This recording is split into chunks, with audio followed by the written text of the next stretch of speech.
Hola. Hello, this call is being translated. Abuela, listen to what my phone can do. Abuela, escucha lo que mi teléfono puede hacer. ¡Wow! Ahora dime sobre tu novia nueva. Wow, now tell me about this new girlfriend. Huh? Tú sabes lo que dije. You know what I said. Language is no longer a barrier thanks to Live Translate with Galaxy AI on Samsung Galaxy S24 Ultra. Learn more at Samsung.com. Samsung account login required. Calls must be made using the native Samsung dialer.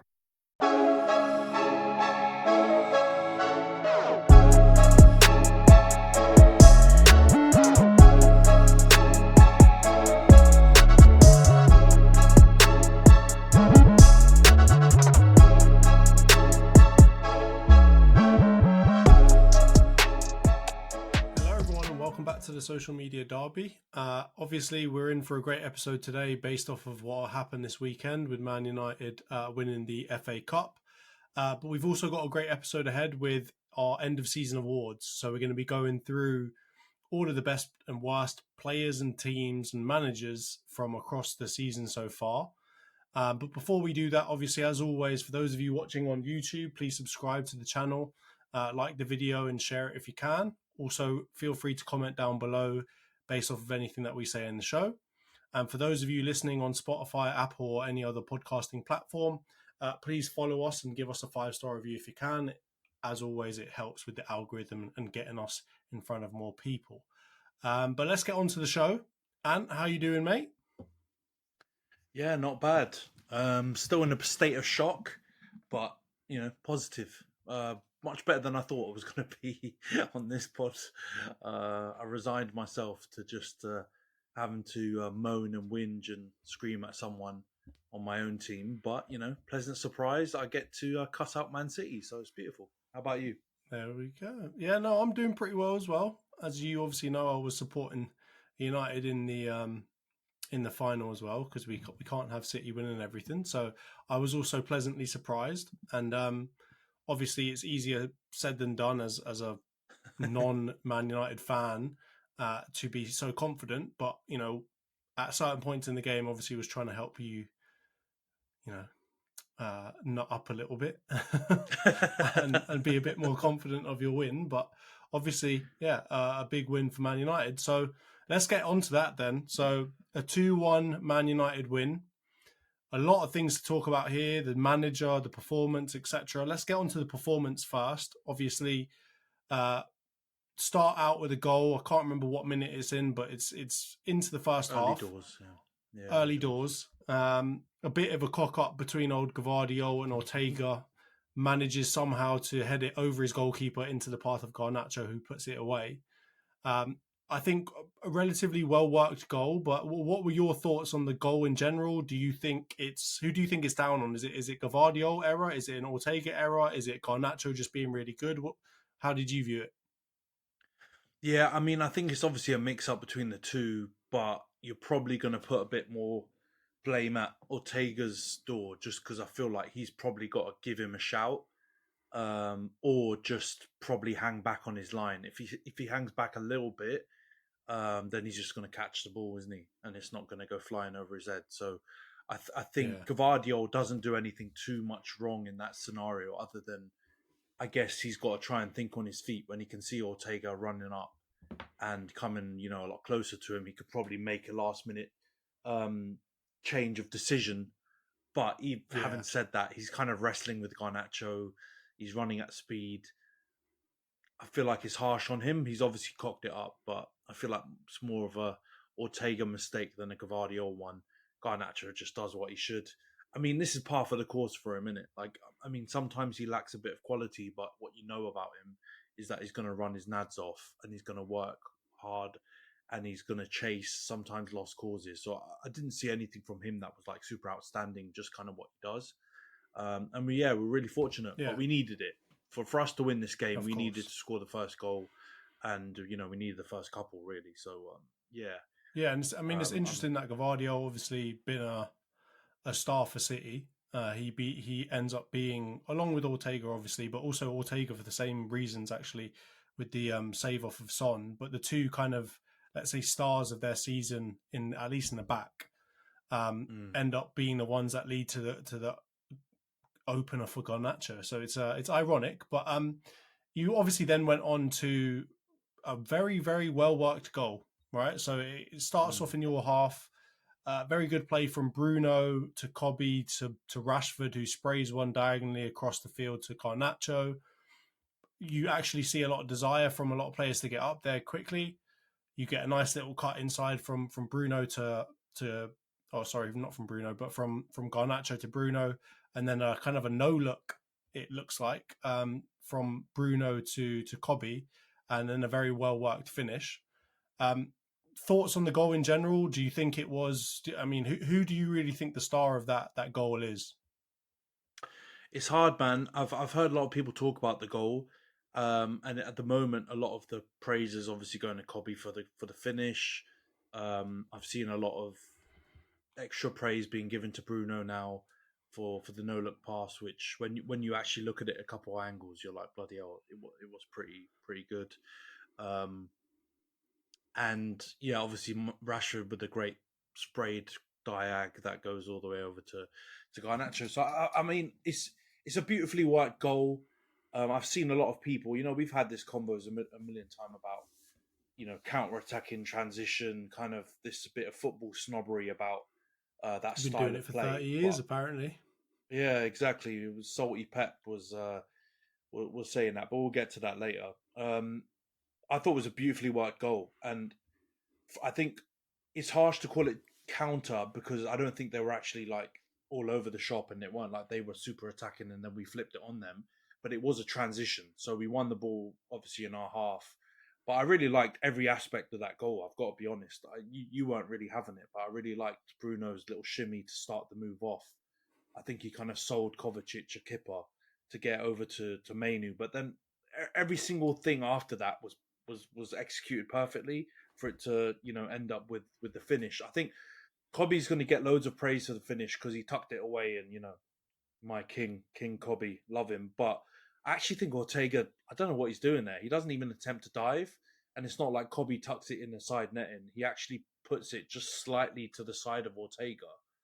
It's And within I don't know perfect why kicking, like leg blocking either range, leg and or arm. it's Yeah. yeah, like the I don't know Son what he's one doing. was harder. Like the Son one, Yeah, exactly. his leg was further outstretched, and he managed to get a foot on that one. But this one, I think it kind of just took him by surprise, to be honest with you, because it was just one touch, one touch, one touch. So I kind of Yeah. understand why he was a bit off guard, because I think Yeah. he was probably expecting Bruno to have a pop. I think a lot of people, even the cameraman included, was expecting Bruno to have a pop. So I don't fully blame him, but yeah, I think Allison, a better goalkeeper, probably does get a foot on that. But obviously there was a Anything couple really, of probably. That, I mean, he wasn't the only one, let's say, and let's move it on there to let's say not the only one to do a bit of a cock up in goal. Obviously at halftime, Pep makes changes. KDB gets hooked at halftime, or I guess early into the second half, and I think he brings on, is it Julian Alvarez? I can't remember who it is specifically, but he brings somebody on for KDB.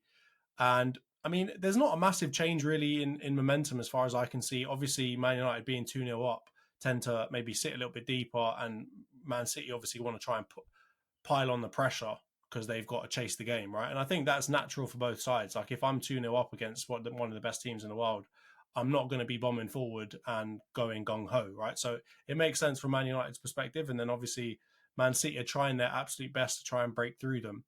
I mean, nothing comes for a very, very long time, right? I think it's deep into the second half when they actually manage to get a proper chance outside of the Haaland. And you've obviously argued with me about this one not being a chance necessarily, but outside of the Haaland kind of effort where he smashes it off the bar, they're one and only, I would say, I'm not even going to say it's a clear-cut chance. It's not even a clear-cut chance, but they're one and only, I guess, effort to get a goal past you. Doku does what he usually does, cuts inside. Garnacho, really good effort from him to try and get something on the ball, but Doku manages to get a shot off, goes past everybody, and somehow goes past your goalkeeper as well, who palms it into his own side net at the near post. Got to get your thoughts on that. You being a goalkeeper growing up, how did you find that one, mate? Yeah, we put a bit of a curse in it on all the players on all sides because we we put Gvardiol, both of us put him at left back of the season in our team of the season last week, and he contributed to the clanger on the first goal. Phil Foden was absolutely missing throughout the whole game. I know he gets credited the assist because he gives a little pass to Doku for this goal, but it's one of those cheeky ones where it's not really an assist. He went missing. And yeah, I gave Onana my rookie of the season keeper for his performances back end of the season, and don't know what he's playing at.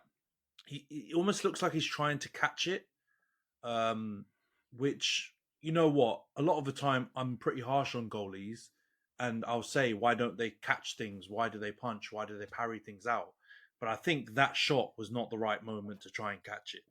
I think you just parry it around the post, concede a corner, and we're all good. It was hit quite hard, but it wasn't like flying through. And he managed to see, have a good sight on the ball. So I think it's just a technical error from him. And that's my worry with Onana. You know what I mean? Like, his reactions aren't bad. His kicking is not bad. He came and claimed the ball beautifully in that second half. Took a lot of pressure off us. So I was really pleased with what he was doing from that aspect. But when it comes to getting down low and doing some real basic foundational goalie stuff like parrying balls and, kind of just getting a strong hand on things, or you were saying his fingers are like biscuit fingers, because it tends to be his fingers that kind of, let him down when it comes to making those kind of saves. And I can't argue with it. It's a clanger. He shouldn't let that in his near post. But I actually, one thing you did miss, I think City didn't really create a lot, you're right, and we argued about the Haaland one, but obviously at the bar. Alvarez had a one-on-one. I watched the highlights back again. That Alvarez one-on-one. Where he drags it, yeah. Probably their only clear-cut chance of the match, right? What a miss. Yeah. I mean, Walker, had a thunderbolt from about 25 yards, but that wasn't really a chance, he hammered it from far out, and Onana, to be fair to him, made a good reaction save. But yeah, there weren't loads of chances. They had loads of the ball, but I think we did really well stifling the midfield. We congested it up, so I think that's why obviously Pep decided to bring Doku on to try and have a go on the flanks. But it's funny, isn't it, when you watch a game? Because at the time I was like, Wan-Bissaka's annoying me. I feel like Doku's really having his way with him, and you were kind of defending Wan-Bissaka, weren't you?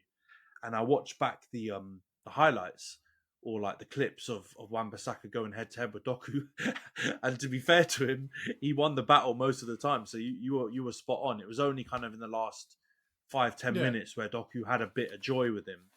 And I would even argue when he scored the goal, it's not really Wan-Bissaka's fault, and he didn't really create that much. So I think our game plan was good, and the players executed it well, because I think Bernardo is still in Dallow's pocket right now. He did nothing. And yeah, Doku, he was a threat, but he didn't really pull off that much. And I don't even know who played left wing before him. That's how anonymous they were from that side. So yeah, I mean, it made it nervy, right? And I was hiding behind the couch for the last 5 minutes plus added time. So I think that's more to do with my experiences with Man United this season in late moments in games that caused me to feel like that. And you were right probably at the time saying, nah, it's not going to happen, because just the way City were playing, to be fair, there were no scares. We saw it out, and there was no problems. So, but it made for the game to be a bit nervy.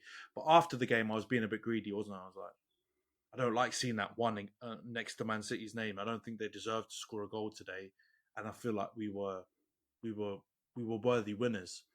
But we can get onto that now, I guess, with the questions that are coming. Yeah, I mean, I think that's the main thing, right? So let's just talk about, do you think, because obviously there's going to be people looking at stats, right? And I'm looking at them right now. 74% possession for Man City, 1.35 expected goals, 19 shots with only really one big chance created.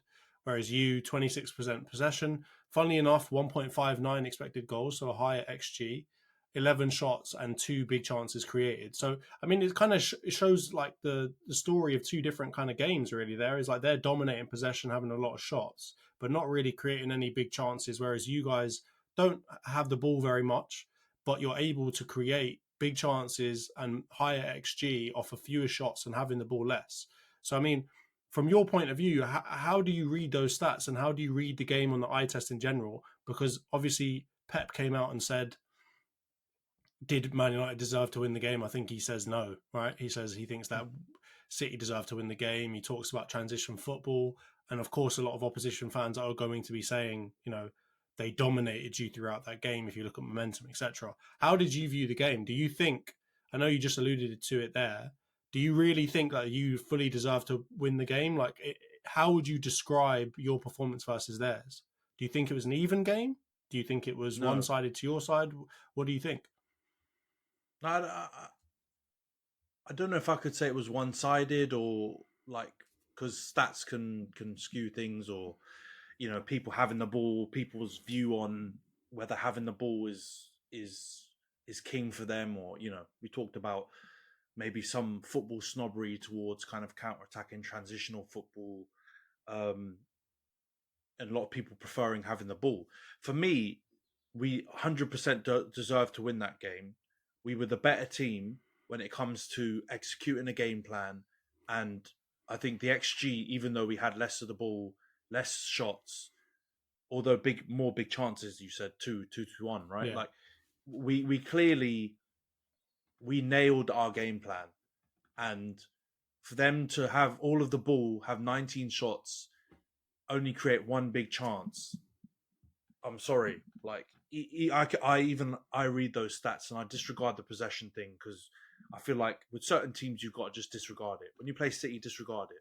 When you went to the Etihad, you were swimming around in 20 to 30% possession as well, and you like having the ball, right?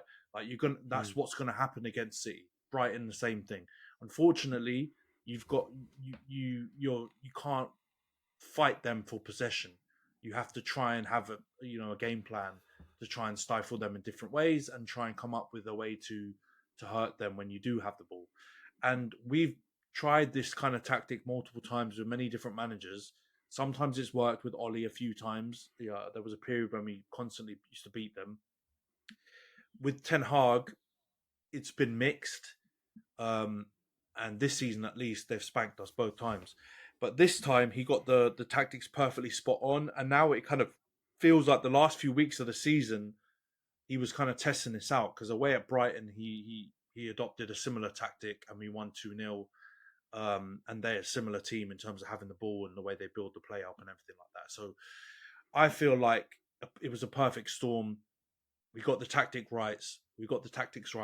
The players executed almost perfectly. And then when we got our chances, we took them. And I think no one can, I feel like anyway, I'm not going to have it when Pep or anyone says, City deserve to win or a smash and grab or anything along those lines. I think any fair-minded, non-biased person would say that they think we deserve to win that game, and we carried out the game plan better. And for a team that has so many dangerous players, either they deserve to be criticised either they deserve to be criticised for going missing, or I prefer to look at it as we completely X'd them out. Like KDB got taken off, like you said, early doors. He was trying to get on the ball. He couldn't do anything. And then Phil Foden was completely anonymous, diving around like a little rat.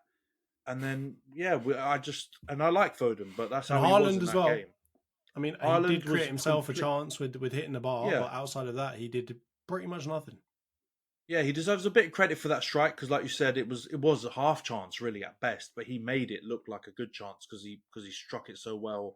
And, he placed it almost perfectly. But he was in Lissandro and Varane's pocket for the rest of that game. Did nada. I prefer to look at it, and I'm not trying to be super biased, and I've been very critical on my own team. But I think United deserve credit more than Man City deserve to be chastised for this. This performance. Let's talk about that then. Well, let's talk about that part then, right? You say that he's talking out of his bottom. Well, obviously, there's been, with the whole Ten Hag saga, right? Everything, the leak that came out a couple of days before the match, all of this stuff, right? There's been obviously a lot of focus around him. He seemed to be giving interviews left, right, and centre to everyone. and in a lot of the interviews, and at least in the main one on BBC that we were watching, they were asking him around, like, you haven't been able to show it so far this season. Like, what was different in this game? And obviously, he's pointed very clearly to the fact that, in his 2 years at the club, I think he said maybe 4 or 5 times he's actually had all players available for the match. And obviously, he's alluding to the fact that injuries have been a big part of the season. So when I ask you, why were you able to be so effective in that game and maybe the Brighton game versus almost every game before that? I'm not going to completely discredit you. You had a couple of good games here and there, but you were mostly woeful in performance. Why were you able to do it? Do you think injuries is the excuse, or do you think it's down to Ten Hag just changing up the style? Hola. Hello, this call is being translated. Abuela, listen to what my phone can do. Abuela, escucha lo que mi teléfono puede hacer. ¡Wow! Ahora dime sobre tu novia nueva. Wow, now tell me about this new girlfriend. Huh? Tú sabes lo que dije. You know what I said. Language is no longer a barrier thanks to Live Translate with Galaxy AI on Samsung Galaxy S24 Ultra. Learn more at Samsung.com. Samsung account login required. Calls must be made using the native Samsung dialer. I don't think there's one reason. Like, a team can't be that poor. Like, all right, I'm laughing at some of your language; it's hilarious. But you could definitely say we've been woeful, we've been poor. All the bad words to describe a team that you had, I wouldn't say high expectations of, but we finished third last season, won the Carabao Cup. The expectation was that we would continue along that trajectory. Even if it was a very fast turnover, if you think where we were before Ten Hag took over, still you expect things to, in every aspect of life, right? We hope things are going to go linear and keep getting better rather than having ups and downs. But like most things in life, it didn't go that way. And I don't think there's one reason. So I think the injuries are a super valid excuse, play a big part in how we've struggled in our core areas of our team with defense and, defensive midfield and a lot of things like that. But at the same time, like we had discussed after the game, our tactics could have been changed earlier. Ten Hag could have maybe taken a different approach. He could have maybe abandoned certain things and tried other things earlier. And that was in his control. But for whatever reason, he's misjudged it, or he's stubborn, or whatever the reasons are, he's decided to take the approach that he has. So, I think there's multiple reasons. Also, famously, all our managers, when they leave the club, talk about all the background disarray as well that is often involved at United.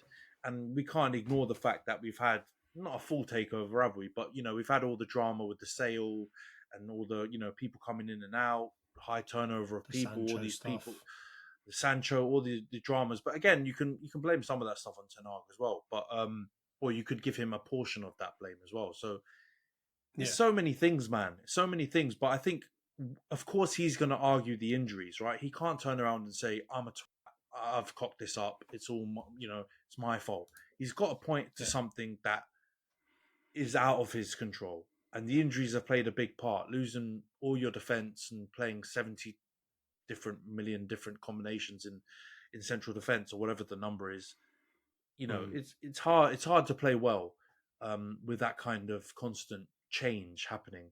And I think, I'll be honest with you, we don't want to do all the comparisons, but if you look at the best teams, a lot of the best teams have had stable back lines, and that's something, the foundation that you build on. Even if you could say our back line hasn't been our weakest point this season, I agree. But it is a big part of your, the foundation of a good team is having a solid back four and goalkeeper. And our goalkeeper's had up and down form. You can't really blame Ten Hag for that, right? You can only blame Onana really for that, or kind of look at him as to why that's happened. But the back line, you can say we haven't had a left back all season. I was happy to even see Tyrell Malacia still alive. I was kind of tongue-in-cheek joking, but seeing him pick up the medal was heartwarming to know he's still about, because hopefully we'll have him back soon. And Luke Shaw's just the invisible man, the missing man. He's never there. So that's obviously pretty critical. And then centre back pairs have been all over the place. Injuries But to on all that of the point, combos. So. on that point, I agree with you, right? Obviously, a backline is critically important to consistency, right? Because I think your backline is the spine of your team alongside of your the centre midfield positions, right?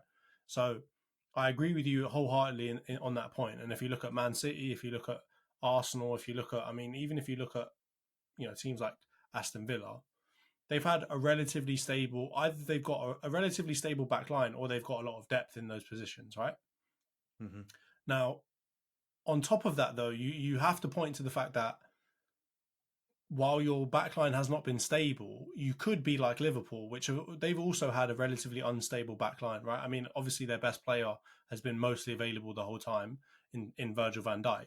But I mean, their goalkeeper, Alisson's been out for large portions of the season. Trent obviously had a lot of injury problems. Andrew Robertson seems to be getting more and more injuries nowadays. They've had to be playing like Quansah, Konate is not always around.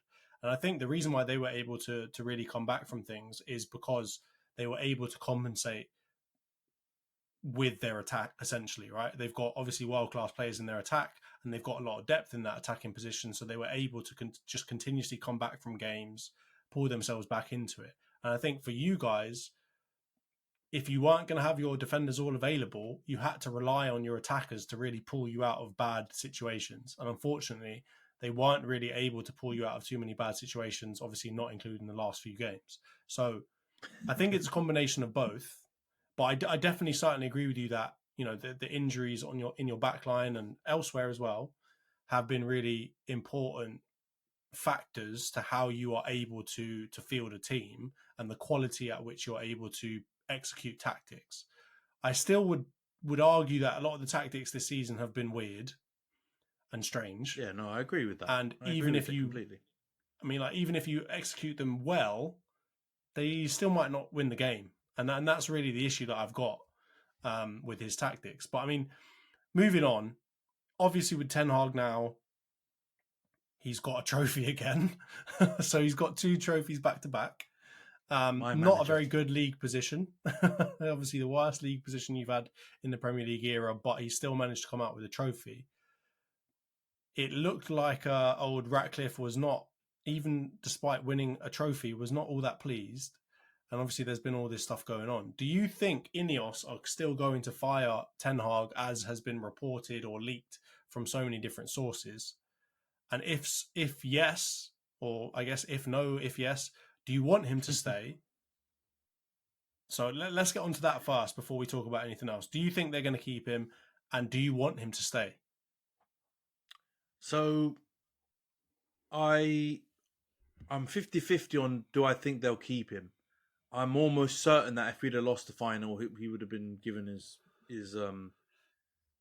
his walk-in orders, marching orders already, and we would have heard, you would have seen Man United official press release, official announcement go out already.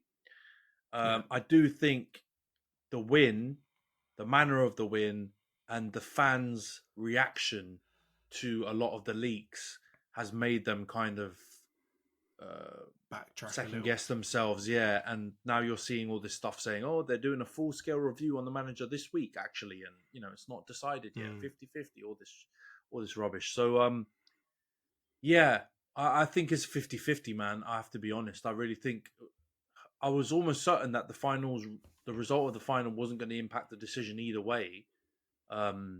But I think the turn of events has really shaken things up.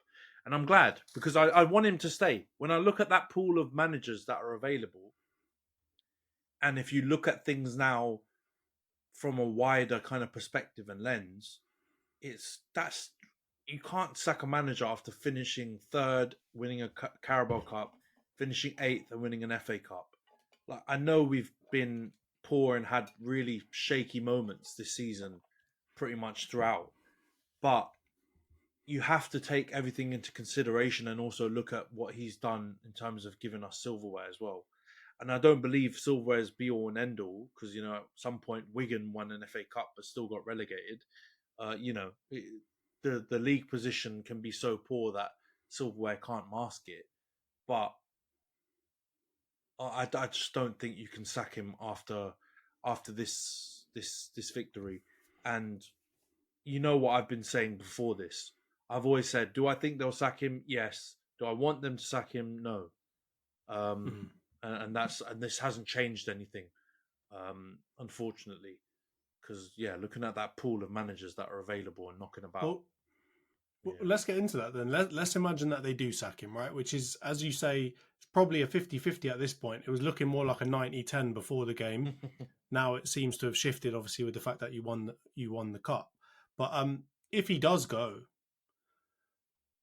who do you think, or who do you want to replace him? And I want everyone to bear in mind, I think there's just been a news leak to say that Kieran McKenna looks like he's going to sign a long-term deal with Ipswich. So it looks like he could end up staying. So, I mean, based off of that, who do you think is a suitable replacement for him?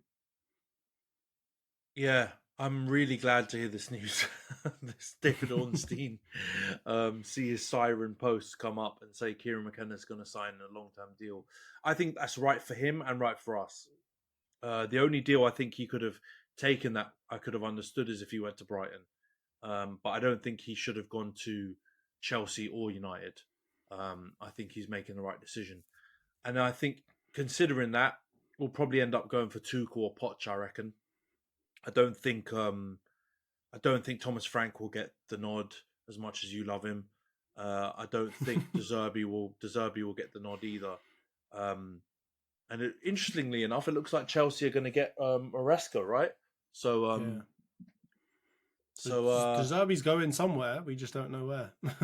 yeah. I mean, I would actually put De Zerbi as the dark horse. If you know, most likely, I think it will be Tuchel or Poch. But if it's not, it might be De Zerbi. But you know what? Poch would be my favourite, personally, if I could choose. I really rate him as a manager. I think he's made some poor personal decisions with the choices of clubs that he's gone to since Tottenham. But I think he's a really good manager, and I think he works well with young players. And I think if we want to actually do a project, like we kind of say we are, I think he's the best choice out of the three. I think Tuchel was kind of in that Conte, Mourinho mold where he just he can win stuff, but he just blows up afterwards, and it's all disarray afterwards. And I really like him as a person. I've heard him talk, and he's very charming, and he's got a lot of the same traits, right, as those other managers in terms of he kind of gets you on board. But I just don't think it would be good for us long term. And I think De Zerbi is quite volatile like that as well. I don't think he's a guarantee to win anything, but he's probably just as much of a guarantee to cuss out the board or, kind of lose his marbles. So I would go for Poch, but I'm praying and crossing all my fingers and touching all the wood to, pause, no diddy, to hope that we're going to keep Ten Hag and we'll just go ahead with him and just give him the last season. He's got one more year left on the deal. If he does well, extend. If he doesn't do well, get your own man in after that, I reckon. And it's an interesting one now because of the way that things have gone, from an opposition fan's perspective, let's say that I hate Man United, right? Regardless of what happens, regardless of what happens, it's kind of like someone is going to look bad in this situation, right? So if I give you the example, and let's say they keep Ten Hag, right? He's come out now saying yesterday, I don't know if I'm going to be here. If I'm not ending up if I'm not going to end up here, I'll go somewhere else and win trophies. Been relatively defiant in his speeches and his responses to questions. So he's never really shown that level of defiance previously, right? He's always been relatively harmonious in terms of how he spoke about the board and about Man United, and for that reason, I mean, him staying is going to, first of all, make your upper management look bad, right? Because there's people already starting to question, do Ineos really know what they're doing if this is how they're going to behave in certain situations, right? So if he stays, they look bad. If he goes, a lot of Man United fans clearly, I think there's been a number of polls put out recently, like Andy Mitten and a few others have been putting out polls to say, do you want him to stay or not? And they've been almost 90-10 or 80-20 in terms of we want Ten Hag to stay. So if they do sack him, the upper management is also going to look bad for why have you gone and done that? And especially if they go and hire somebody that, let's say, you guys are not in agreement with, even more so, they're going to look bad. So from an opposition fan's perspective, this is the perfect way to kick off the new Ineos project at Man United, because they seem, regardless of what happens, to not really know what they're doing, or to be, to be a little bit, iffy on their decision making. So, I mean, from my perspective, I'm happy to see it. I would obviously love to keep Ten Hag in the league just because it's funny, and it seems that when he's there, a lot of things happen. Right? It's not just quiet time. It's just up and down, bumpy for the club. So, from my point of view, either way, it's looking good. I'm happy to see it. If you've got to win a trophy to let this happen, I'm happy to see it. It's like a soap opera. But in saying all of that, as an opposition fan, as an Arsenal fan, I've already started to see it in some group chats, some Man United fans shamelessly saying that you've had a better season than us. So, Anthony, after winning this FA Cup and coming 8th in the league, what is your opinion? Have Man United had a better overall season than Arsenal? I'm going to be honest and say I don't think so. But this trophy has made me it's more of a consideration now, I would say. And I think it's like based on your ideology, really. If you're all about winning cups and lifting silverware and stuff like that, and you kind of feel that way generally about all trophies, right? Then I get it. You might have the opinion that we've had a better overall season because we've won something, and you guys have got very close, but not. But I think if we just use our common sense a bit, you can see the football that both the teams have been playing, the performances, like you said, the noises coming out of the clubs during the season, and I feel like it's quite obvious that Arsenal have had a better season overall to me. But I will say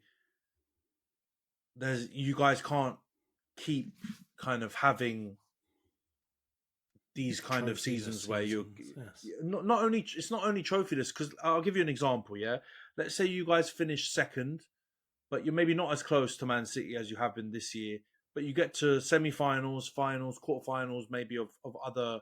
I know you got to quarterfinal of the Champions League. Let's say semi-finals or finals of other cups, and you get close. Then I think it would be undeniable. But I think because you've dropped out of the FA Cup early, dropped out of the Carabao Cup early, done decent in the Champions League, but I would say it's probably like a passing grade, right, for you in the Champions League, get to the quarterfinals and lose because you didn't really play the best ever team. I know Bayern Munich are heritage and everything, but if you'd have gone out to City or Real Madrid, or I don't know, someone who was like absolutely thumping their league and thriving, I think you could have stomached it a bit more. But I feel like you probably had a bit of a chance really against Bayern, didn't you? And it was kind of a bit of experience and nous that let you down. I think the argument would be a closed book. I don't think any United fans, shameless or not shameless, could even discuss it. But I think it's because of that, the conversation is kicking off. But I think considering we finished 8th, I think it's not even a call. I think if we finished top 4 as well, I think you could have a better argument around it. But because we were so woeful in the league, woeful in the Champions League as well. Let's not forget that. I'm trying to forget it, but we finished bottom of that group. A really poor group. I just feel like it's one step too far. We might be able to chat to Liverpool and those guys and say, we may have had a slightly better season than you guys, but I think it's one step too far. But yeah, you guys need to do something, man. You need to pick up something. You need to leave with something next season, I reckon. And that will be the next evolution for you guys. Challenge again, hopefully win the Prem, but if you finish second, okay. But you've got to pick up something somewhere else. You've got to. Arteta needs to start having some trophies next to his name. Otherwise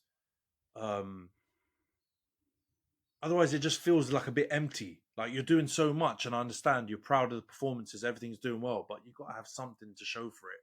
Otherwise, you're going to be clutching onto Community Shields and European Super Cups and Club World Cups like certain other clubs, at the end of his reign, and you don't want to be. You want to turn around and say, look at all these FA Cups and Premier Leagues and Champions Leagues, And I think I'm going to address this to the wider, I guess, the audience and just in general, not necessarily to you, but my question would always be, if this was Brighton or Fulham that came 8th and won the FA Cup, would we argue that they are, or that they have had a better season than Arsenal, right? And my point in saying that is that because it's Man United, I feel like people are not giving you extra credit, if that makes sense, but it's because you're supposed to be one of the top challenging teams that people will say, oh yeah, because you finished 8th and got a trophy, you've had a better season than Arsenal. I don't remember any West Ham fans. I mean, there might have been some last season, and I know it's not apples to apples. They did. I mean, like they were coming out and saying that they've had a better season than us because they won the Conference League. And I'm not going to say the Conference League is as good as the FA Cup, because obviously the competition that you came across was way better. But it's a bit cheeky, you know what I mean, to come out and say, you know, we did terribly in the league, but we won a trophy, so have that, right? And that's where I would kind of draw the line, as if we considered you to be a different team that wasn't Man United, that wasn't one of the challenging clubs, people probably wouldn't argue it as much, right? Definitely. I think it's the fact that you're Man United, it's the fact that you won something last season as well. All of these things kind of contribute to the story of Arsenal have had 2 seasons of coming second and not winning anything, and you've had 2 seasons of, I guess, winning something and having a decent and terrible performance in the league, right? So I think that's where I would just question people to put it into a slightly different perspective before they start doing this. But I know for the most part, this is just a fan argument, right? Like no pundits, no serious people are really going to have this conversation like at a really high level. I think it's more to say, you know, I'm a Man United fan, I'm going to lord it over you that you didn't win anything this season, right? So yeah, from that perspective, I understand it. But yeah, from my point of view, I'll be honest with you, I don't know why we're talking about better seasons unless you won the league. Like, unless you won the league or the Champions League, no one cares how well you did. And in the end, I know they say, oh, people will remember trophies and stuff like that. I don't know if that's true, because I know Arsenal have won 14 FA Cups, but I don't know when they were necessarily. I can't go back and say all of the different ones. And I don't think you could necessarily go back and say all the 13 that you've won, right?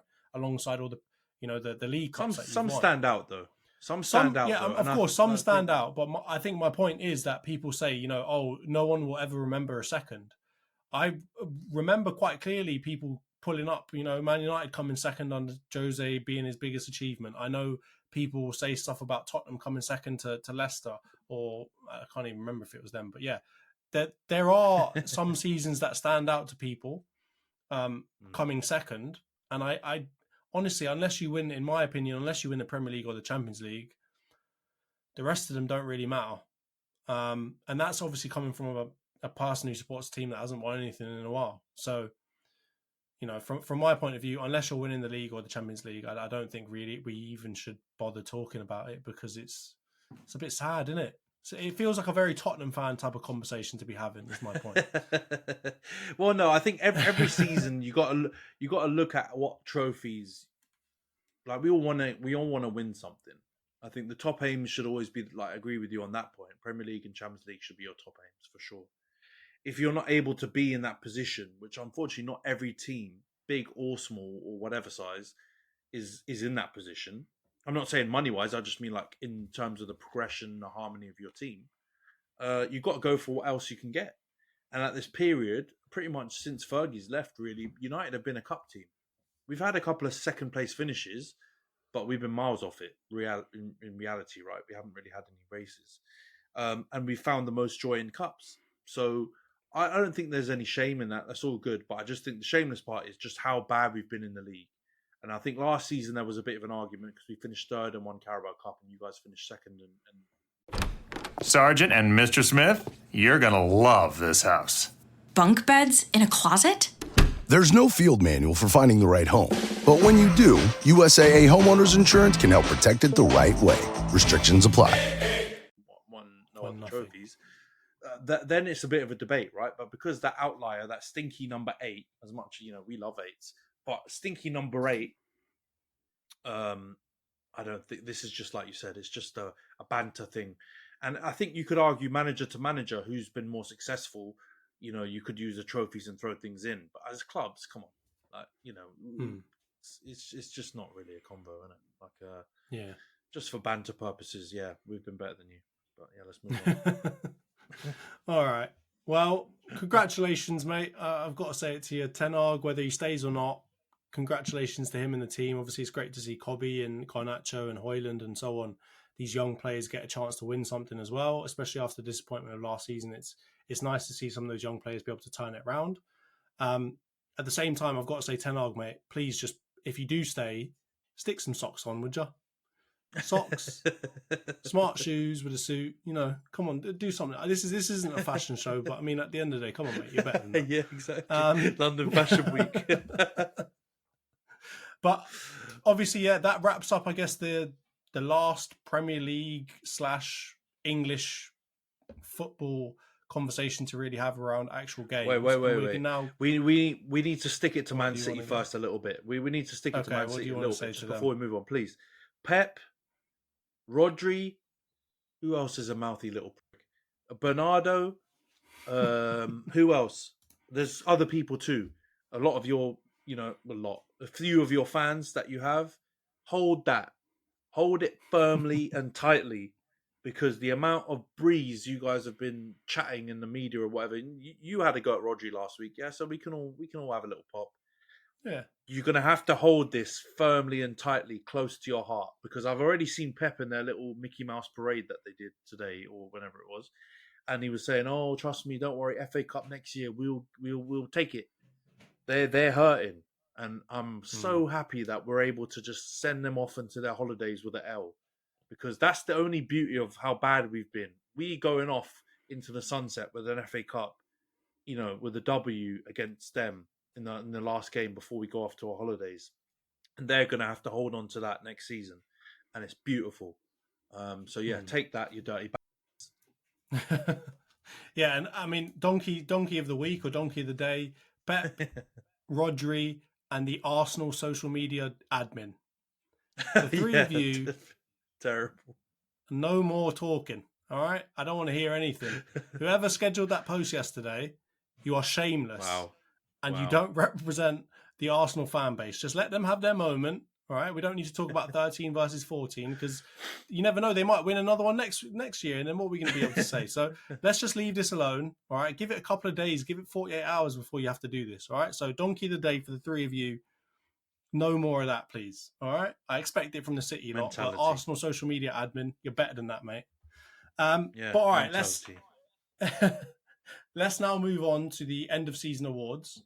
So, and let's preface this obviously for the crowd. So we're doing a number of different achievements, or I guess awards. So we've got some individual ones for players and managers. So we've got MVP, or essentially best player of the season, most valuable player of the season. We've got rookie of the year, and there's a clarification here that we're going to say doesn't have to be their first,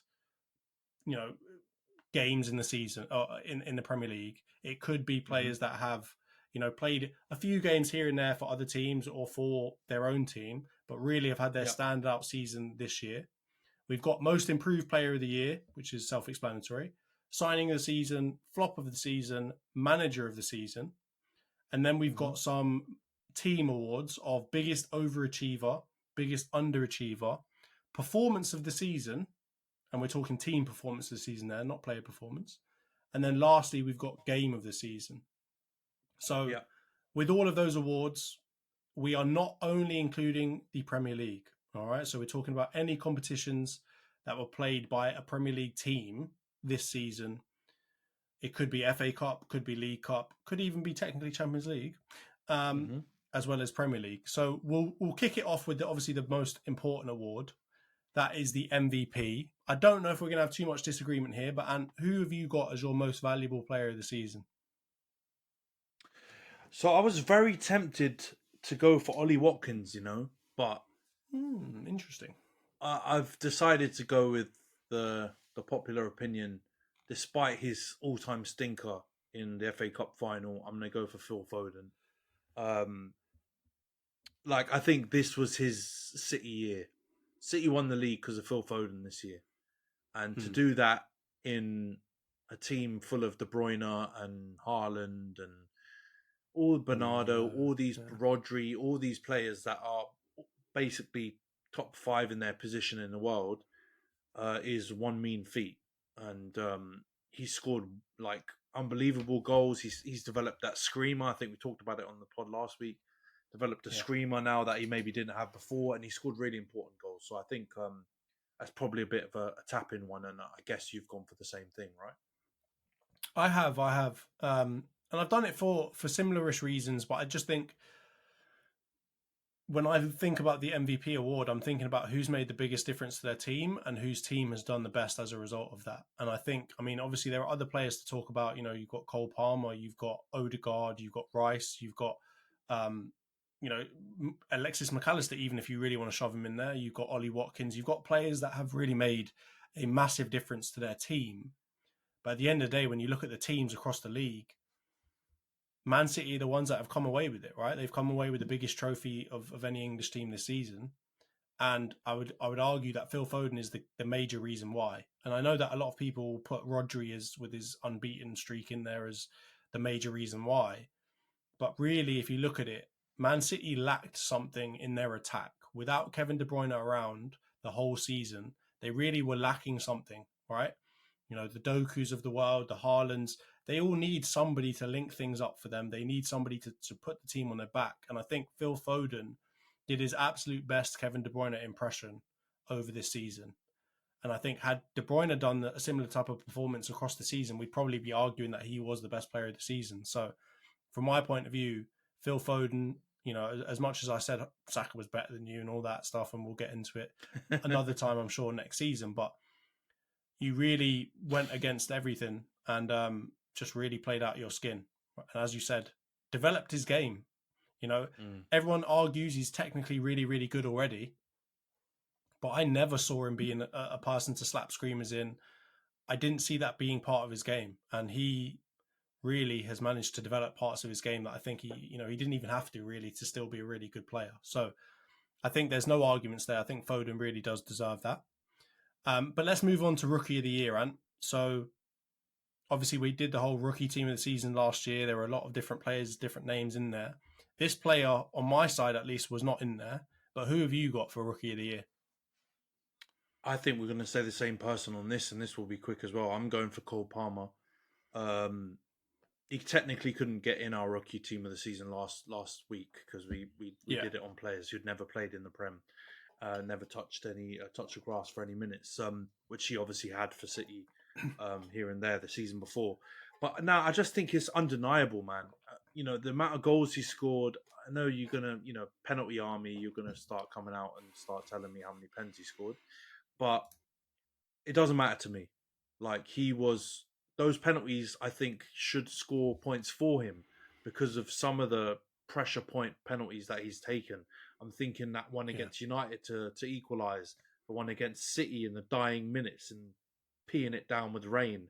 The amount of penalties he's taken, high pressure penalties, he deserves massive credit. And I think also just because in a sea of absolute waste that Chelsea were in terms of their signings in the last couple of summers, he is an absolute diamond.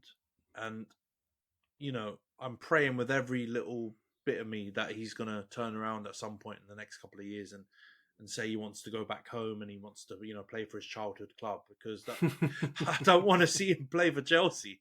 Like the way he plays, the kind of personality is a bit weird. But also kind of almost like, a couple of the youngsters that we've got currently in the team, he's kind of seems to be pressure proof and he seems to not feel like the tension and stuff like that. He's just a really, really good player. And I'll be really interested to see how he does next season, because I think he will find it harder. People will know a bit more about him. It's a second season curse. But, he's been a pleasant surprise for me this season, where I feel like there's been a lot of things have been quite predictable about this season, I think. He's been super unpredictable. And, unbelievable player. And, big up Cole Palmer. Basically the only good thing about Chelsea this season. So, he's got to be the Rookie of the Year. You've got to say the same, surely.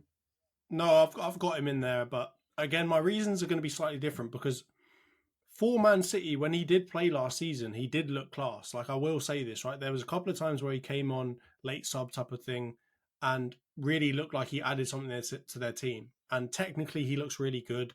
obviously to have like a lefty as well, always they look technically a lot cleaner.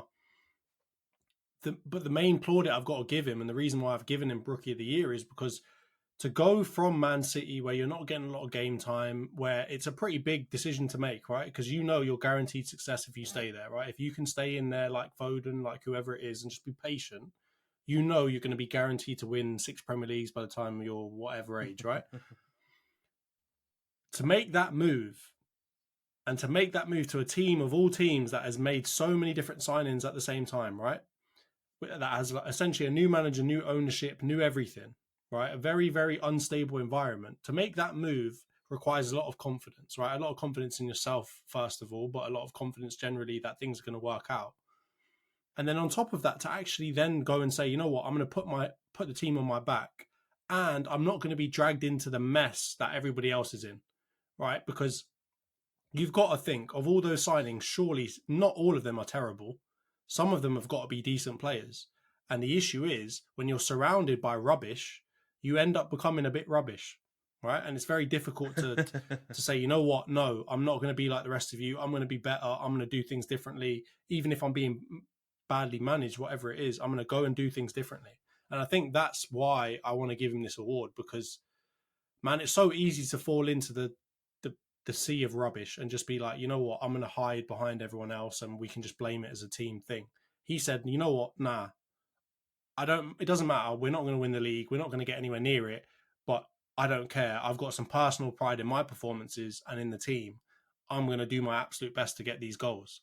And the fact that he was, he's saying to players that want to nick penalties off of him, nah, you stay right there. This is mine. I know I'm not going to mess this up.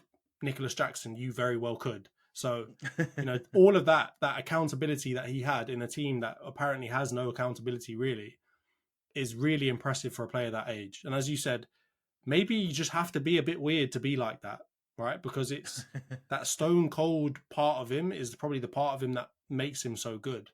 And it's probably also the reason why he's a bit weird. So, and he's not that weird. I'm just saying, like, he doesn't seem very personable in terms of in front of a camera. He doesn't seem like the kind of guy that wants to be. Yeah, he doesn't want to be in the limelight, it looks like, right? So all of that combined, Cole Palmer, mate, you've got to take that award. And I mean, a couple more seasons like that and you might be in the MVP conversation, let alone the Rookie of the Year, mate. So definitely. For my sake, I hope you don't keep it up. But good work to you. I think, to be honest, bro, I think he was in the MVP conversation this season too. I agree. But I just think the same kind of logic that we used for the United Arsenal season comparison thing, Chelsea have stunk it up. I know they snuck 6 in the end, but they're in the Conference League. Hold that, you bunch of weasels. But you can't compare that to City, can you? Like, then that's what's probably taking him down a notch. But yeah, big up Cole Palmer. Big baller. All right. Well, let's get on to, I mean, he could even be in the next category as well, but let's get on to most improved of the season. So we might have different views on this one, right? Because this just means, I'm assuming you're taking it to mean your performances last season or traditionally versus your performances this season. How good have they been? There's a lot of players that have improved or been very different to their seasons last season. So why don't we start with you? Who have you got as most improved player of the season? All right. So there probably are players who've improved more, but I feel like he's got to get a shout out. And I feel like he's been the best defender in the league this season. And that man is Gabriel, no Jesus, just Gabriel from Arsenal. Because I feel like, and it's not me trying to be a hipster or be alternative or be, countercultural or whatever. Saliba gets so much credit and all the plaudits all the time. And I get it why, because on the eye, he looks smoother, he's younger, he's probably slightly better looking. I don't know, there's loads of things about him that make him maybe more attractive to call out as a player. But I honestly believe Gabriel has been your best defender, been the league's best defender, and he was very good last season as well, by the way. So I actually don't think it's necessarily like a huge jump season on season, and you might have someone else for that reason. But I've gone for him because I feel like the improvement from where he was a few years ago, doing bozo things, to now being, like I said, the best defender in the league, I think the best defender in your team, and I think potentially, at least an equal 50-50 partnership with Saliba if they go forward as a duo. What a defender, man. And I just think the turnaround has been unbelievable. And also there's a part of me that just wants to shout him out as well, because he, like I said, he just doesn't get a lot of credit. And when people mention him, it's kind of like in passing. And I feel like he needs to get more plaudits. I think he's just been a really, really top defender. And, if he keeps this up for a few more seasons, I think he's in the world-class category of defender. And I think, it will be undeniable. So I think, I've gone Gabriel. Well, it's very interesting. I didn't consider him just because I was looking mainly at last season. And same thing for Ben White. For our whole defence, while I think they deserve plaudits, and if we ever do like a team of the season type of award, you know that I'm going to put them in there, right? Just like last week, right? I'm going to put them in there, and they deserve it. But I've really just gone for who was not so great last season, who was much better this season. And I've gone for Dom Solanke.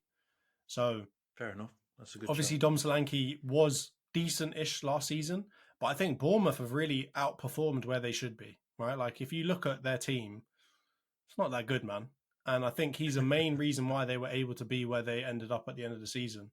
And I think the improvement off of last season to this season has been immense. And you know that I don't call him out too often, right? Whenever we talk about this, we talk about Ollie Watkins, we talk about Solanke, we talk about Isak, etc. All these different, Premier League strikers, and I always put him really at the bottom. To be honest with you, I put Ollie Watkins, I put Isak, I put Haaland, all these players far above him. But I can't ignore the massive improvement. When I was looking at the numbers, man, to go from where he went last season to this season is a major improvement. And another thing on top of that is that it's rare that you see that jump at this age, right? Like, he's not a spring chicken. He's not the youngest of players. I think he's 26, 27. You don't always see that happen, right? If they're, I'm going to pull up, there's been some other strikers around that kind of area where they just never really developed into much. There's a certain lead striker that I'm thinking of. And I guess for him, he's made that jump, and I've got to give plaudits to him because it's not easy. So it's a wonder kid comeback, maybe, failed wonder kid comeback for Dom Solanke. So I've given it to him. But let's get on to signing of the season. A lot of different people to choose from here. Who have you gone for? I've gone for Basmati Rice. And it's gonna almost seem strange, or like, the viewers or listeners will probably think, who's actually the Arsenal fan, because I'm keep giving all your players credit. But I heard some people talk, and they've done similar things to this on other content creators have done their end of season awards, and a lot of people have kind of discounted Declan Rice because of his fee, and maybe looked at other people because they were cheaper, and then want to give them more credit. But I actually look at it as, you coming in for 105 million. Your Arsenal's largest ever transfer, broken the record, smashed it, double, triple, whatever, way more than the closest one, right? I think Pepe was probably the closest one before that. Yeah. But you've broken the 100 million mark. Everyone's putting a lot of kind of pressure on you as being the one who, has to try and be the game changer for the club, along with Havertz, to take you over the edge. And with that comes a hell of a lot of pressure. And we've called out and had arguments and combos about, big money signings, whether they're a flop or, what the kind of criteria is for them to be a success. I think you can already say Declan Rice is a success now. Like, and your whole chant thing, we owe West Ham an extra 20 million or whatever. Like, imagine how many other big money signings can you say have had the impact and have had basically the transfer fee kind of been rubbed out so quickly in years gone by. I don't think the signing's ever done that. And I think he's just, top player. And now you've seen he can also do the 8 as well, which I think has thrown up a really interesting conundrum for you guys this summer. Whether you go and look to get a 6 to replace Partey, or whether you go get an 8 and then put Declan Rice in the 6. Because I think he's just been so versatile as well. So got to give credit to him, man. He's been absolutely this season. I would say you could say his performance has been world class, and if he keeps it up, he's on that trajectory, man. So big him up. Declan Rice, I think, is my one. What about you? Yeah, I've gone for the same. For very similar reasons. I think, just because you have a big fee doesn't necessarily mean you're going to be a good player. Cough, cough, Caicedo. And Enzo. You know what I mean? So I think for that reason, and not only for that, but also coming into a team that was already quite good and making them even better, I think that's exactly what you want out of a signing like this, right? And I think it's always been the issue of Arsenal to not be gritty enough, right? To not be to have that dog in midfield really in a smart way, right? Because obviously Xhaka was a dog, but he just did it in the wrong way sometimes, right? I think Rice coming into that role and just really providing that stability, but also that aggression in the centre of the midfield is something that we've majorly lacked. And I think it would have been very easy for him to just not blend into the background, but, not to be as accountable as he was this season. And I think with all of that in mind, based off of the fact that he's also, probably in line to be our captain at some point in the future as well, right? He shows leadership on the pitch and off the pitch as well. All of that combined, I think you've got to say that he really was the best signing of this season, because I think if you also look at it, we got years left of him, man. It's not like he's, a world-class centre mid coming in from, let's say, a Real or so on, where he's older and, he's only going to give you a couple of seasons. Rice, that he's going to be here for a while. So I think not just signing the season, but could be signing of the next few seasons, really, depending on what he does for us. So going to give it to Rice. Couple honourable mentions, though. I think Kudus is definitely in the conversation for an honourable mention, really, in that category. I think he's been very, very good for West Ham. I think there's a couple of other names to say, but I think really those two were the top of my brain when I was doing this. But let's get on to flop of the season. So this is the exact opposite. I'm going to go first here, and I'll be really quick. We can talk about as many players as you want, but if you get banned for betting and your team ends up doing real stinky as a result. This episode is brought to you by Michelob Ultra. Every time you kick back with Michelob Ultra, you score big. So why not reward yourself with a nice cold Ultra? As the official beer sponsor of the NBA, enjoy Michelob Ultra at your local Buffalo Wild Wings while rooting for your favorite team during the NBA playoffs. Or pick up Michelob Ultra at your local 7-Eleven store today. Enjoy responsibly. Copyright 2024 Anheuser-Busch Michelob Ultra Light Beer, St. Louis, Missouri. And you end up playing 4 or 5 games and you actually look relatively promising in those games, and then you end up being not available for the rest of it. You got to hold it. Big transfer fee, Italy's finest, one of their new up-and-coming players, Sandro Tonali. You might not be next season, and I hope you get better, mate, but you've got to go down as flop of the season, in my books at least. What have you got, Ant? No, I was really tempted to go for Tonali because, have a word with yourself, mate. I know there's the whole thing about the addiction and, from that angle, I get it. Hope you get your help and, you fight your demons and you get back to the pitch. But also have a word with yourself, because you've kind of screwed. It now looks like he's done Milan a favour, isn't it? And he's kind of got them the 60 mil or whatever it is, helped them out and screwed Newcastle over. Because with all of that looming, wow, that just feels like absolute negligence on Newcastle's part, and also on his part as well, to not disclose it. So yeah, I was very tempted by him. I've had a couple of other honourable mentions knocking about. You mentioned a couple of them. Enzo, absolutely stinky. 115 million, so even more than Rice as well, and he's been absolutely abysmal, or 110 or whatever it was. And Chelsea have actually looked better since he's not been there, which I think is even more of an indictment of how bad he's been. Caicedo, I actually think he's been decent, but for 100, I think he was actually 150 million for that price. I just think it was just a terrible deal in the first place. Because if we look at all these other midfielders that we're talking about for these big prices, right? Pogba's gone for similar. Enzo, obviously, Rice, we just talked about. Caicedo is a defensive midfielder. He's not like any of the others. So it's going to be so hard for him to pay back that money or even look good. For he would basically have to imitate what Rice has done. Kante. Show a lot more going forward, though, right? And do other things. And he just hasn't. He's been underwhelming. But I've actually gone for a Liverpool player here, and I've gone for Dominic Szoboszlai. And I think the reason why, SpongeBob, the reason why I've gone for him is just because of the absolute unnecessary hype that was created after he slapped in 1 or 2 long ranges early in the season. Comparisons to Gerrard, all of this stuff. I'm sorry, he's absolutely been abysmal for the rest of the season. I think he was even dropped for like the last 5 or 6 games. And yeah, he's been really, really poor. And I just think the hype created around him after those first few games, I think he was a bit more than Tonali. He was. Yeah. And he was kind of the jewel in the crown of their midfield rebuild. And I could argue McAllister's been 10 times the player he's been. Endo's been way more critical as well. And he's kind of just been absolute waster of this season. So I'm going to go for Szoboszlai. But I hear what you're saying. Tonali's up there. The Chelsea midfield lot are up there. There's a lot of shouts, sadly, for flop. But I think Szoboszlai, for all the Gerrard shouts, I think, some Liverpool fans deserve some slaps after, slap themselves after they said that. Because it's, he's been abysmal. So Szoboszlai. All right. Well, let's.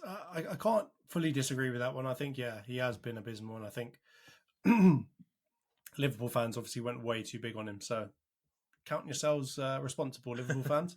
But let's go on to manager of the season. I mean, I'll be honest with you, man. I don't know about you, but this was slim pickings at the top half of the table. And really, there was only one person that stood out in my mind. So I'll go first. I've gone for Unai. Good evening. As much as I'm an Arsenal fan, I probably shouldn't like him for some reason. I don't know. He beat us twice, right? He beat us twice as well. Knocked us out of winning the bloody Prem. But he's done an unbelievable job with them. They're squad-wise, I know obviously he's got a really good director of football as well. But squad-wise, they look really good. They're well coached. They seem to play really, really cohesive football. They play well together, and he's managing to get a lot out of players that I didn't think he'd be able to get stuff out of. Right, like John McGinn. I'm sorry, mate. I relegated you to being horrible, and you actually look pretty decent. Leon Bailey. Obviously, I don't really like him, but he seems to be getting a lot out of him as well. Ollie Watkins turned into one of the best Premier League strikers. There's a lot that he's managed to get out of that team, and obviously coming fourth, getting them into the Champions League, that's a massive achievement, right? And I know that Aston Villa fans say that they're a really big club and all of this, that and the other, but that's a massive achievement to get that team in this day and age with all the money that's being thrown around. To get them back into Champions League is major. So I've got to give him the plaudits. Who have you got, Ant? No, I completely agree. It was slim pickings because there was just one standout performer, and it was completely Unai. Unbelievable season. He's had an unbelievable period as Aston Villa manager, point blank period, including that little bit when he came and took over after Stevie G was about to take him down. He's been unbelievable. And I love to see it because I feel like maybe not Arsenal fans, but you guys were harsh to him. I think he was decent with you guys. Maybe it's not a right fit and, you guys are doing well now with Arteta, but I feel like there should never be any animosity towards him because I feel like he's just a really nice bloke and he's handled everything that's come with, that disappointment. And even PSG, which we've talked about before as being a basket case club, and he's managed them and, was very respectful. So, I love a bit of Unai, man. Big him up. Really good manager as well. But I think honourable shout-out is Bournemouth's manager. Iriola has done unbelievable because they started terribly. I think they were looking like relegation fodder. They had lost the first 8 or 9 games or something. But since then, he's done really, really well. And like you said, they've got kind of a blend of journeyman / unknown British players with a bunch of wonder kids from FM, and they've done really well. And it's actually looked like a cohesive team. They play good football. So I would give him an honourable mention. But Unai, I think, is the clear winner on manager of the season. Agreed. And I think if he'd come in earlier, we might be saying something about old Glasner in that conversation because he's got Crystal Palace looking like a well-oiled machine right now. So, but yeah, Unai, good evening, good night. You've done a great job, mate. But let's get on to the team awards now. This might be in line with the last one, but Ant, who have you got as the overachiever of the season? Who do you think has done far better than they should have, given where they started at the beginning of the season and the hype around them? So I was very tempted to go with the obvious one, Villa getting top 4. Because, yeah, I mean, you said it. Villa are historically a big club, but they haven't been in terms of achievements for decades. So for them to go above United, Chelsea, Tottenham, Newcastle, obviously after last season, have been punching above their weight as well. I think Villa is probably the obvious one, but I've gone for Bournemouth. It's the prop. I couldn't give to Iriola. I'm giving to the team right now. They did really well, and I think where they finished in mid-table is a great result for them. They're a small club. I know they spend quite a lot of money, but it was a big risk to sack Gary O'Neill. Remember, we went so big on them, saying they were so stupid and all blah blah blah blah blah. They finished above Gary O'Neill, Gary O'Neill's Wolves, and had such a tough start. So I'm going to say Bournemouth. I think they got to mid-table when they were probably destined to be knocking around in relegation. So I've got to give it to them. Yeah. What about you? You're going to go for Villa? So I had them on the shortlist. But I did end up going with Villa just for the aforementioned reasons, right? Like I think they've massively overperformed. I think there's an element of a lot of other big teams possibly underperforming, and maybe that made it slightly easier for them because, I mean, them and Tottenham were doing their absolute best not to get into the Champions League by the end of that season. But yeah, I've got to go for Villa. I will say a little shout out to Everton because I'm going to be honest with you, that team is horrible. That team, man for man, is shocking, and they've been points deducted back and forth, getting points back and then getting them taken off them again. That's mad. And the fact that they've managed to like somehow stay up and not look all that bad at the end of the season, like you've got to give some plaudits to them. And it sounds really weird for a team that came like bloody 16th or whatever to give them overachiever, but based off of that team, they deserve. If there was a 4th spot, I'd be saying get them down as well because they man for man stink. But on that note, such an Everton hater. On that note, let's get into the underachievers. I think we've got a lot of candidates for this one, funnily enough. Who have you got for underachieving team of the season, mate? All right, so I'm going to need context.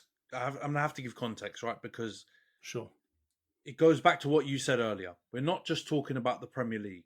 If we're talking about just the Premier League in isolation, I think it's a no-brainer. It's got to be us. It's got to be United. Finishing 8th after finishing 3rd, we dropped loads. We're points accumulation compared to last season was way less. But we're not. We're including cup competitions, Champions League, Europe, all kinds of things. And I think with that additional context, I can't pick United. And I'm going to have to go for Newcastle. So the reason why, and I'll show my working out here, right? I'll do it like one of our tests back in school days. We finished level on points. I know they had a much better goal difference, but, you know, when you're in 7th and 8th, it doesn't really make a difference, right? But we're finished level on points. Better than minus as well, by the way. Exactly. We had -1. Shocking. We finished level on points, yeah? They beat us in the Carabao Cup, but they still went out and didn't win it and do anything major in that competition. They had a terribly hard FA Cup run, but they went out and couldn't, you know, lift the trophy. And they also finished bottom of their Champions League group. So if you take it, we had really similar seasons. The one outlying difference being we managed to win a trophy. And like you said earlier, we did it a relatively difficult way too. So it's not like we had Newport County the whole way around. No offense to Newport, right? But we did have, you know, a couple of lower league teams. But dotted in there, we also had to play Liverpool. We also had to play City in the final. And we managed to win the trophy. So I think that's what has kind of made it difficult for me. And I didn't really need too much excuse to try not to pick United here. But I think that's what separates us and Newcastle. So yeah, I'm gonna go Newcastle. But to be honest, we did say, and I think it was probably more me because I'm a bit of a Newcastle hater, was saying that they would finish lower than Villa and a bunch of other teams when we did our predictions right at the beginning of the season. So it's not a shock to me, but it's all the things combined that I think, yeah, wow, they've not had a great season. And they were chanting about being in Europe and all that kind of at Brentford when they won. So they can hold that as well. No Europe for you, mate. Brexit for you guys. What about you? So I've gone just around the hype that was built up around the team prior to the season starting.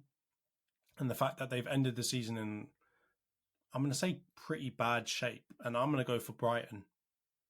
Oh, yeah. There was a lot of gas about them, obviously being a really good team and playing really well. And De Zerbi was this and De Zerbi was that. And everyone was talking about Brighton as if they were going to be a fixture of like that top 6, top 5 kind of thing.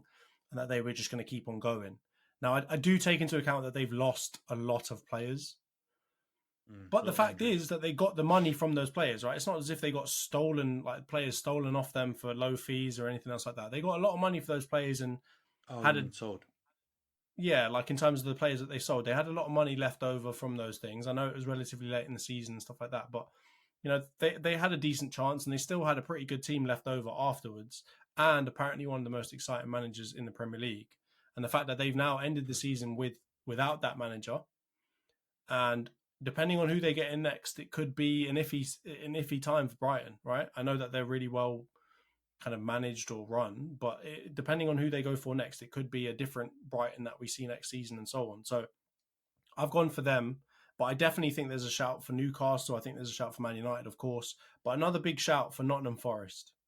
Because I'm sorry, Nottingham Forest, you've got a pretty good team, man for man. And I know that you got points taken off you and so on, but that's your own fault. You shouldn't be that low. Honestly, you shouldn't be that low, right? Got teams like Fulham that are doing really well with probably a worse team than you. So from that point of view, I think Nottingham Forest deserve to hold a bit of smoke. And I'm sure that will come back to bite me in the ass next season as well. So we'll see how that goes. But yeah, I've gone for Brighton, but let's see how things go. Let's get on to performance of the season next. So this, I'm assuming you took this as just one singular game. Yep. Across any of the competitions, right? So what have you gone for as performance of the season?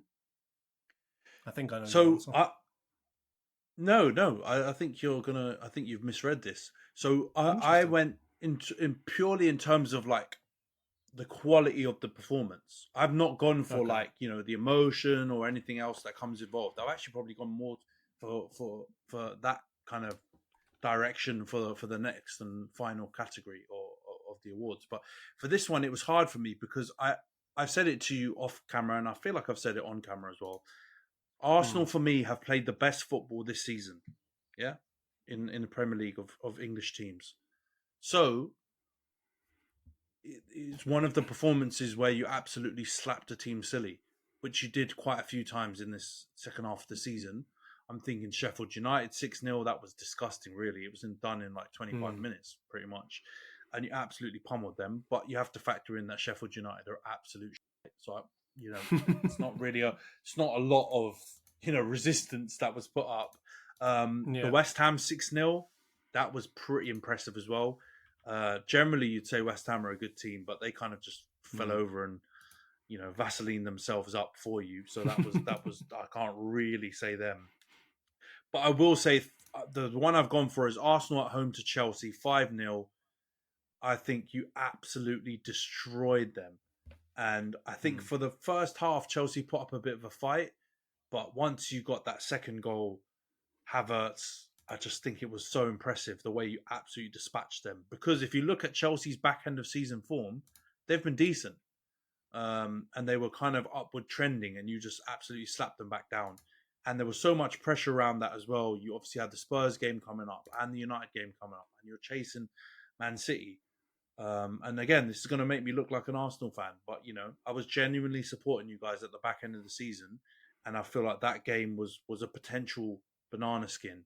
And you absolutely battered them. So, and I think you played really, really well in that game. So I'm gone for Arsenal 5-0 Chelsea. What have you gone for? I went for the game on Saturday.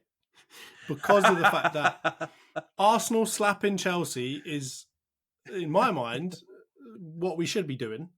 And of course, we played really well, but the competition was like, I know Chelsea were good at the back end of the season, but like it's still Chelsea after all, and they have had not a great season, and their team is not like outstandingly good. We obviously did bop them off the park, so that kind of accounts for it. But at the same time, I've got to say, like, I gave Man United absolutely zero chance of winning that game yesterday. And from the point when I'm saying performance of the season, I'm saying like the biggest shock result that really, in my mind, before the game was never happening.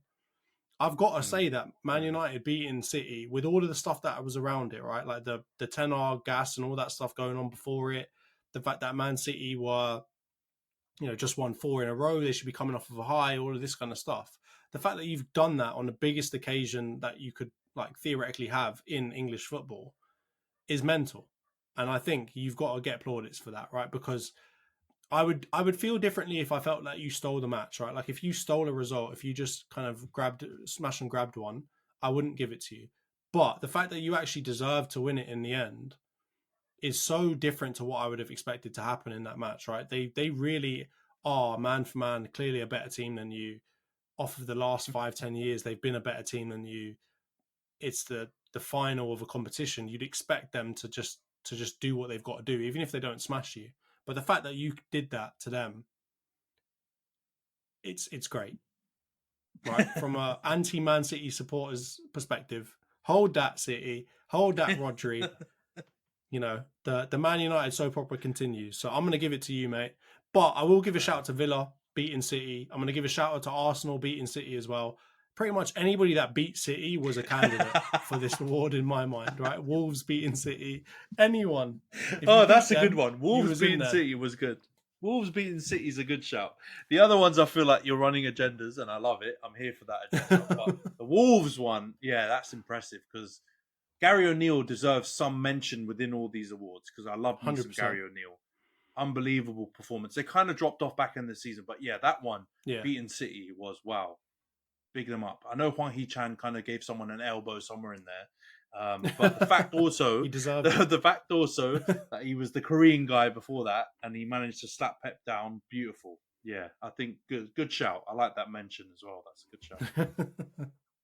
All right, well, let's get into the last award. Game of the season. So I'm assuming you're taking this as like the most exciting game to watch, the best as like an advertisement of football, right? Yeah, just the best game to watch in the season. Let's start with you. Who are you going to go with? Let's see. I'm interested to see how you've interpreted this one. Well, again, we may as well just swap teams at this point because I've given it to you beating Liverpool, and that was I've gone for that as well. It was absolute comedy, and the fact that you had just Bruno quarterbacking and just hoofing long balls up, and you were the beginning of the end for them, which was the best thing for me, really. Liverpool fans, get back in your box, lads. To have Man United be the team that do it to you as well. Oh, so sweet. So yeah, I've given it to you. That win in the FA Cup, mental. Yeah, no, I've went on to win it as well. Yeah, mental. I've gone for that game as well. I've gone 4-3 Man United. I think the Chelsea Man City game was pretty entertaining as well in the league. The 4-4 when Cole Palmer scored the last minute equaliser. That was a pretty interesting one. But the fact Arsenal that against Porto, by the way, stick that in there. Porto, that second leg when we won on pens. I know it wasn't. Yeah, for you guys the most winning, entertaining football, but I think a moment in your season that might have been your, a thing where you got over a hump. But I would probably say that the one where you beat City at home is more pivotal for that kind of same purpose. But I think the Chelsea 4-4 was good, but it just didn't really have that much on it for where the teams kind of finished in the end. So I have to go for United winning 4-3 against Liverpool. We had no hope. They were talking all about the quad and all that rubbish. It felt like they were going to, just come into our back garden and just slap us up. And the way it went as well, it was such a roller coaster game because, we were behind, then we were ahead, then we're behind again. Then, missing open chances. Rashford, do you remember that last one where I think he was kind of offside anyway, but he put it wide in the last minute of normal time. We could have won it then. Then, Harvey Elliott, S. Houses one in. It was just such a game. And then, just for the way it ended too, with Ahmad scoring the winner, a player that a lot of United fans really want to see more of, and has just looked so classy when he's actually played. And for that to be such a pivotal thing, like you said, for us actually winning the trophy, it's got to be that 4-3 Man United Liverpool in the FA Cup. And like you said, even sweeter that we kind of derailed their whole season with that. And then we played them in the league and we didn't quite win it, but we also, again, derailed their Premier League title charge. So for that to be the end for Klopp, finishing third and winning a Carabao Cup, equaling Ten Hag's first season, beautiful. I just think unbelievable way for that to end. And it was just, entertainment value was there. So I've gone, the same thing. United 4, Liverpool 3 for me. Yeah, I agree with that one. And I'm also going to put in some of the Man City Real Madrid matches as well, because that was beautiful. They were entertaining to watch, that 3-3, that first leg as well, that second leg too. Both entertaining matches to watch. And the fact that City lost them made them sweeter. But that's the episode for today. As always, Anthony, thank you very much. It's been an amazing episode. Cheers, bro. Again, congratulations to you. You can now ride off into the sunset of this summer with something to cheer about, which is nice. Beautiful. Based off of how many rants you've had this season. As always, we'll be back again next season, next week as well. So tune in. I'm sure we're going to have a very interesting kind of Euros build-up episode alongside of probably some cool segments. So tune in next week. And Ant, thank you, mate. See you next week. Cheers, guys. Take care.